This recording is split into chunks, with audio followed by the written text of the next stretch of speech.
I'm really interested in hearing about what other physicians are doing to overcome burnout and do things outside of clinical medicine, obviously. And I ran into my guest today just actually a few weeks ago, and I don't know that much about him, but I thought, well, why do I do the podcast? I do the podcast so I can learn about other physicians that are doing unique things. And I thought, well, I'll just learn about Chester today on the podcast. So hello, Dr. Chester Zoda. Hello, pleasure to be here. I'm glad to have you. So, we usually follow a usual type of format, and that is to start with just having you giving us a little bit of your background. You've got a medical degree. That's about all I know. So, tell us a little bit about that, what you did after you got your MD, and then tell us what you're doing now, and then we'll fill in the gaps later. Sure. So I'm Chester Zoda. I used to be an emergency physician. And since, especially during the little virus situation going on, I decided I was really burnt out, working 80-hour work weeks, 3 night shifts, you know the drill. And so people change out of inspiration or desperation. For me, it was definitely desperation. I realized that, things had to change. And I decided right now I'm owning a company called education company called Digital Doctor, where we're helping doctors build passive income with online courses. And so I'm really excited to be here, and it's a pleasure to speak here. Yeah, this will be interesting. I happen to have a few people that come on from time to time and talk about passive income, and it's usually real estate, And of course, nothing is really 100% passive, but once you build something, it can be quite automated in some situations, whether it's, real estate or online businesses. That would be actually one of the things I'm striving for with my membership in my podcast. But yeah, so did you start, tell us about how you started. Did you have a background in online business and technology, or did you start creating your own business and then found that maybe it was something that would apply to other doctors? Yeah. So for me, I've always had a strong interest in business. I've always been even back in medical school, I would always hide in the library and read business books in order to quote unquote procrastinate. So I've always had that edge, but it wasn't until the situation in 2019, 2020, when I was working as an emergency physician, serving on the front lines of healthcare, and just seeing how burnout a lot of my colleagues were. A lot of my seniors, they would only spend 1 night a week with their families, not a lot of time with their children. And I realized, this is basically the path that I'm walking toward, right? And I realized that things had to change. There has to be a better way. I still liked helping other people, but the way I was doing it in the emergency room was very limited, both in terms of scope. I was limited to only seeing how many patients I can work with each day. I was limited to how many hours I work and the impact that I was having. I knew that, especially with the digital age, that I could be doing a lot more for a lot less time. And so that's essentially how I kind of got started. And I eventually looked for a lot of different opportunities out there, like real estate. You mentioned that requires a lot of starting capital. Yeah. And at the time I had zero savings and just a bunch of student loans. So that's real estate off of the list. Stocks, S&P 500, investing in index funds, those return maybe 8 to 11% in a on average, but that's each year. And that's not really something that I own and something that I control, right? The market can go up, down, sideways. And like I said, I also didn't have a lot of starting capital to begin with. And so that was off of my list as well. And so what I really needed was a cash flow generating asset that makes money while I sleep, while I'm spending time with my family, doing the things I love. Just like the billionaire investor Warren Buffett says, if you don't find a way to make money while you sleep, then you'll always work until the day you die. And that doesn't sound like the life that I kind of wanted to live. And so I started looking at different ways. And what I realized was the opportunity was right under my nose at this entire time, which was simply packaging the expertise that I accumulated in medical school, that I accumulated in my medical training, and just share it in a digital course, in an online course, so that I can help more people on my own terms without being dependent on my time. So now who were you actually serving at that time? Who you teaching, or were you teaching patients things that they might need to know, or other physicians? Yeah. So back then, I was still venturing off into the digital marketing world, like the online world. And I was basically teaching this to small e-commerce businesses and uh, basically small e-commerce businesses. But what I realized after a certain point is that a lot of my colleagues, they noticed how fast I was growing and they asked me to help them do the same. And to be honest, at first I just ignored them because I was certain that only I can do this. Like you had to be like a tech whiz, you had to have some sort of business experience, and so because of that, I just ignored them for quite a while. But the emails just kept coming in and piling in, and eventually I started to share this with a small group of doctors, and things really changed when I was working with a mentor of mine that was in the ophthalmology niche where Hmm. he was already like a lot of doctors in general, we love teaching. We already teach our patients, but we also present in academic conferences. We're presenting in word rounds. We're presenting in scientific journals and journal meetings. And so a lot of the knowledge that we already do, and a lot of the knowledge that we already have, we're already presenting in some way, shape, or form.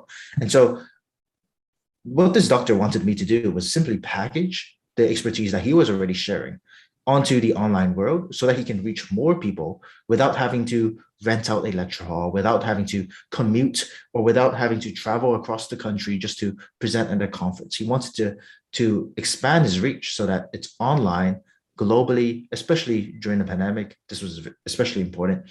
And so that's exactly what I helped him with. And I started teaching my methods to a small group of students. And to my surprise, the more I started teaching them my methods, the more my skill sets got better, and the more results they're improved. And so that's essentially how I also started. It started working with a small group of doctors, and now we're serving over 350 healthcare providers, doctors, nurses, pharmacists, other medical providers inside our digital doctor community. Very nice. And you say the program is called Digital Doctor. Is that right? Yes, there's a branding issue because now we're working with now other nurses and non-doctors want to Oh, work with that's us as true. well, and so we're planning to rebrand that in the future. Yeah. Interesting. Okay. Well, I saw some of the material about your program, and one of the things that and some of the marketing and promotion, you talk about like kind of the four big steps that you help your clients, your customers to do. So I thought, well, we'll pick your brain, learn something in the next 20 minutes. And before we do that, I do want to mention that your website is, I believe, chesterzoda.com, correct? That's where they can find out everything that we're talking about today. Correct. I'll put a link in the show notes and we'll mention again, but I hate to wait to the end because some people don't listen to the end of it. So why not put it in now? All right. So let's kind of walk us through at least the four big steps. Obviously, we can't get into too much detail, but you break it down well. So I think the first one is something about just getting started. So what does that entail in your model? Yeah, so there's four steps inside the program, which was inside the framework that I created, which is number one, step one, getting started. Number two, selling. Number three, building. And number four, automating. And so step one is just getting started. A lot of doctors, we just undervalue our expertise. We're surrounded by our the colleagues, we're surrounded by our colleagues and where we live, eat, breathe medicine. And so we just assume that everybody knows the expertise that's inside our heads, but that's evidently not true. And so a lot of us, I mean, we paid our dues, we went through years of schooling, we went through years of our medical training. And so there's so much inside our heads that can really serve the market. And so the key is number one, to first value the expertise that's inside your head. Number two, realize that there's a huge market out there that's underserved and desperate for your knowledge, right? That you might not necessarily value it, but you can really help a lot of people, especially in the online world. Back when I was an emergency doctor, I was limited to how many cases I saw each day. But on the online world, like literally the impact that I'm having, even while I sleep with my team helping the students achieve results, is way more than what is possible on a local level in the emergency room, but also in terms of my time. And number three would be stop procrastinating. That's really it. It's a belief issue. A lot of doctors, they would procrastinate, and each year after year, that hey, things are going to get better. if I continue down this path in my current medical career, then things would get better. Maybe I'll get a promotion. Maybe I'll get a 10-20% boost, and things would get better. But they use that as an excuse almost to procrastinate on the financial goals and the freedom goals that they might actually have. And so I would say those three things are the biggest things that we tackle inside step one. Simply getting clear, crystal clear on who you want to serve and what you want to teach with the expertise that you already have, that patients are already paying you money for, and simply packaging it and positioning you in a market that actually to create a course that people actually need and want. And the second issue that we tackle is more so the mindset and the limiting beliefs that people tend to have when it comes to starting anything new and starting anything outside of their comfort zone. And so we spent a whole week in just step one, just going through that in order to make sure that everyone is primed to get the best success that they possibly can. Because without those foundations in place, then it doesn't matter whether you create an awesome online course that people love. You're just your mindset wouldn't be there to really make it work. Yeah. Is there any, I don't know, there's a hard step to get past for some people. It's like, okay, I know all this stuff, but how do I pick what I'm going to teach? Is, people, I guess sometimes they just have an aha moment. Oh, I know, I love this thing. I know this, I'm going to do this. Do you have like exercises you do, or how do you pull that out of somebody if they can't spontaneously kind of just say, oh, this is what I want to do? Yeah. So a really good analogy that I typically use is any online course. Well, first of all, the realization that I had after working with 350 healthcare providers is that any person is just one online course away from living their dream life, right? And the expertise that you already have is right under the nose. Typically, that's the thing that you're the best at. And so an analogy that I typically use is, let's imagine that, right, Dr. Jurica, you were to start an online course on teaching English. That would be crazy. We might be thinking like, oh, this is stupid. Like in the United States, why would anyone buy a course on English? Or I could just get someone from Harvard or just some like random local school that they didn't even pass their SATs and have him teach English. Who would even buy a course on that? But then what they don't realize is that, hey, if I just pop that kid in the middle of in a local college that can just speak English colloquially, and I just popped him in the middle of China, yeah. Suddenly there's like a giant underserved market where people need and want your knowledge. You could change lives just by putting this expertise into the hands of a underserved market. You could literally create jobs. You could literally create a new future, families, and for people that are in the middle of China that don't even speak English. And so it's really about the way you position yourself. And as doctors, like I said, as so many of us, we're surrounded by like nurses and colleagues and our families. Most of us are even in the healthcare industry, that we sometimes forget that the knowledge that we already have can really serve people. And it's only when we're taken out of that bubble, like a fish out of the pond, that we realize that, oh my God, like let's say you're at a family meeting. That's when people come to you and ask about their knee pains and their rashes and their itches. And that's when you realize that, hey, this expertise that I went through years of schooling for, it can actually help a lot of people. It's not actually normal, and it can really serve a market that needs and wants your knowledge. And so that's what we help our students with, getting crystal clear on what that is and how to position them for success. I mean, it makes sense too, since we're talking about online, there's really no limits in terms of who you can reach out to. So, but that does get you, I guess, into step two, right? About selling. Yes. And so step two would be selling your online course. And even selling sounds like the wrong connotation, because as doctors, we don't try to sell our services. We're just there to help people. But the best way to look at it is almost like you're preparing for an interview. It's how you package yourself for the online world, right? So let's say you're in the medical school interview. You have to kind of sell yourself. You have to kind of present yourselves in the most positive light. And so what we basically do in the digital doctor program is that we just give our students a proven sales process that turns a complete stranger into a paying student within the first 14 days. That way, in step two, they're already cash flow positive and already generating income from their first students without even investing in any capital to begin with the online course. And so this is a really efficient way to generate more students that need and want your online course. And it also does a very interesting thing, which is that it decouples you from trading your time. right? And so that's what we cover inside step 2. Okay. And then the next step is building, The I next think. step the next step would be building out your online course. So this is actually the fun part where we just package the online course into a consumable format for our students. And so as doctors, a lot of us already do academic presentations at conferences and so on and so forth. So we already have some PowerPoint slides. Some of the students that I work with, they start off from complete scratch. And in fact, that's even better because then we can start off on really strong foundations. On the other hand, some of them have already published books. They might have started our online course, but they're like charging a really low amount. They might have presented at an academic conference and they have some PowerPoint slides that they would just want to brush up and publish it onto the internet. And so this would be the building out the online course process. And you don't even need any fancy equipment. Like for example, right now, Dr. Jurica and I are just on a Zoom chat. It's completely free.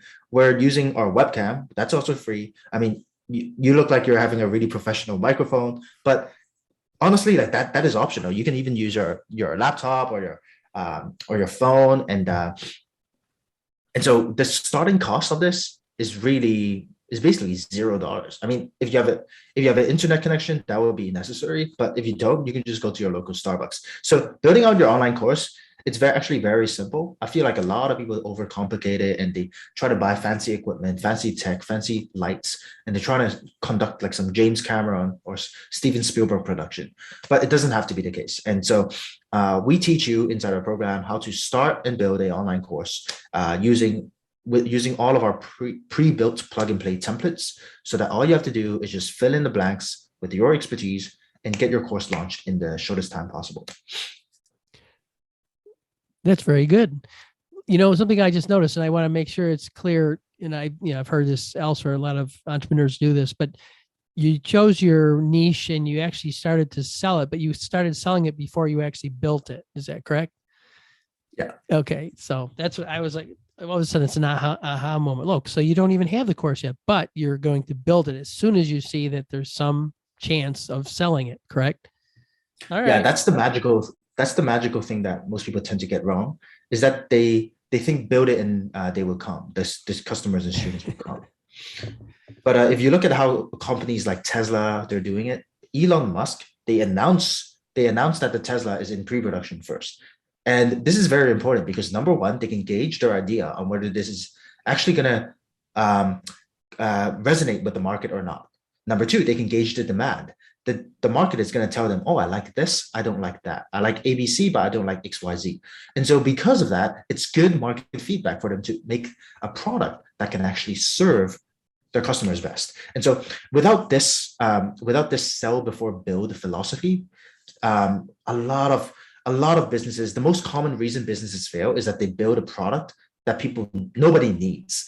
And that is the worst thing that you want to do. And we cover a case study inside our program where we go more into that, but that is the worst thing that you can do when you spend months and months of your hard-earned time or your hard time building something that nobody wants. It can be discouraging. And a lot of people, they just give up on their dreams of passive income or financial freedom just because they've been discouraged when they build something that nobody wanted. And so we avoid that completely. Well, it's true. I mean, a lot of people go out and buy a platform or, lease it, whatever. They get a platform and they spend 4, 5, 6 months on building a course, 15 lectures, all kinds of sub lessons, and they really haven't tried it on anybody. And when they go to sell it, it's like crickets, there might be a few people buying it, but it's, well, maybe I shouldn't have spent all my time. Maybe make the first or second lesson okay, but let's not spend a whole half of our life doing something and then find out that it's not really that in either need or people don't want it or it's hard to sell. Okay, so we got to that part where we're building, and then the automation is always that could be tough for everybody because we tend to do a whole lot of things on our own. We might get a VA or someone to help us, but that can't really, unless you can automate it, you really can't scale it, really, right? Yeah, that's exactly true, because like the whole point of even this like why should we even start an online course in the first place? It's to remove ourselves and decouple time from money. right? It solves the problem that most doctors, most people working a 9 to 5, most healthcare providers have, which is that in order to improve my patient outcomes, I must work more, or in order to generate more income, I must work more hours, more shifts. And so the whole point of building an asset like an online course to create cash flow for you, even while you sleep, spending time with your family, doing whatever you want, is because it decouples your relationship between time and money. And so, really, all of this is leading us to step 4, which is automating your online course.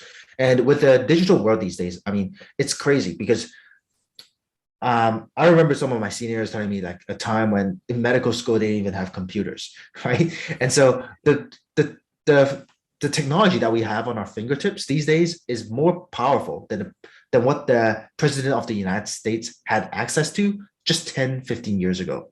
And the amount of leverage that we can have using technology is so powerful.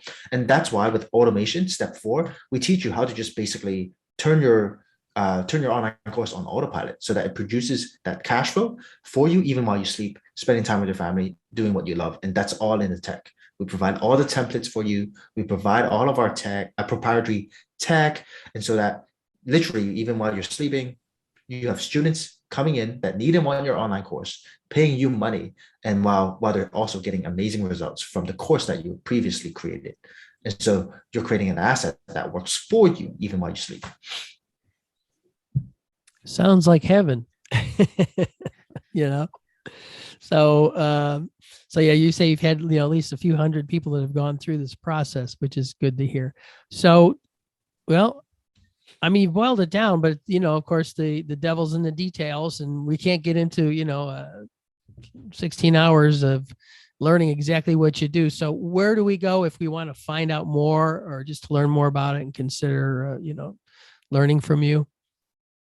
Sure. So you can find all of my work in chesterzoda.com. You can see my student successes, which my team is very proud of because we really work really closely with our students. And I also provided a lot of free resources in case this is just something you're interested in and trying to see if this might work for you, like free resources on what course you want to teach or how to even get started. And there's a really in-depth training on my website that you can watch. It's just 15 minutes that covers all about this business opportunity. I think in 2022, the e-learning economy is estimated to hit $350 billion. And so just like how Amazon is replacing Walmart in commerce, just like how Netflix is replacing Blockbuster in entertainment, we're already seeing traditional education institutions like Harvard Medical School slowly disintegrating and moving online. And, part of generating income is just about catching trends. And I've been lucky to be like the pioneer in this trend and lead the future generation of doctors to put their expertise onto the online world. And so if you're just remotely interested in this, check out my website, chesterzoda.com. And yeah. I had to smile when you said, put in the Harvards out of business and that, because I think, classical universities, we could replace them tomorrow, really. I mean, we all hear the same lecture, whatever school we go to, so we get a diploma. That's great. But we spend a ton of money on things that really are virtually already available. And so it's kind of a shame. And so we'll see that part should really start to shift, I think, in the next few years, even more than it already has. Yeah, I'd like to see that. Be a lot easier for our kids to go to school if they didn't have to, spend $100,000 just to get through, a year of a high, class school like that. But anyway, there are always options. But this is another one for earning money for physicians and helping people, because you're teaching them. They need to learn these things anyway. And so they just need to hook up with, you if you're teaching what they need. So any other advice here? My audience is physicians. Some are struggling, some are unhappy, some are burned out, and some are just worn out. I mean, if you practice medicine intensely for 20, 25 years, I mean, I know docs that go for 30, 40 years, but really it's a hard, intense demand on your thinking and intensity and focus. And sometimes you gotta slow down. And this sounds like at least one option. So What advice do you have for physicians that are in that situation that are not really sure what they should do? I think you should always have a plan. Like that sounds so simple. And you would expect like a highly educated individual would have a plan, right? Where literally every single day we're giving people management plans and prescriptions. And Right. so you would expect that you would have a plan for your financial future. But I'm so surprised that a lot of doctors just don't have a financial plan for themselves and their family. And this is dangerous, especially in the pandemic. There were, in 2021 alone, there were 44,000 jobless doctors. These are highly educated individuals. They're just spat out of the economy and in the medical field, which is so crazy to me. And so if you don't have a plan, you'll always be a part of someone else's plan.